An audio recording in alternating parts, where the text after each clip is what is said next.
আমি ব্যক্তিগতভাবে মনে করি তিনি মানসিক বিকারগ্রস্ত, তার চিকিৎসার প্রয়োজন। গতকাল কোনো একটি প্রতিপক্ষ দলের একজন প্রার্থী আমার ব্যাপারে কিছু একটা মন্তব্য করেছে।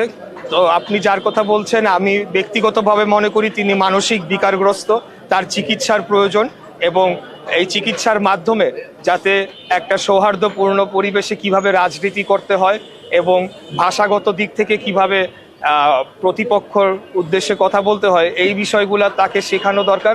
সেই শেখানোর আগে তার মানসিক চিকিৎসা দরকার বলে আমি মনে করি। ভোটের দিন নাকি আসলে আপনারা একটা জবাব পাবেন, এরকম একটা কথা বলেছে যে 12 তারিখে আপনাকে একটা জবাব দেবে ভোটাররা। ইনশাআল্লাহ আমরা বিশ্বাস করি যে সকল শক্তির মূল চাবিকাঠি জনগণের কাছে থাকা উচিত এবং জনগণ যাকেই ভোট দিবে সেটা যেই হোক, কিন্তু একটা সুষ্ঠু, সঠিক, নিরপেক্ষ, গ্রহণযোগ্য নির্বাচনের মাধ্যমে জনগণ যাকে বিজয়ী করে আনবে আমরা মাথা পেতে মেনে নেব ইনশাআল্লাহ। কারণ আমরা জনগণের ক্ষমতায়নে বিশ্বাস করি, আমরা গণতন্ত্রে বিশ্বাস করি।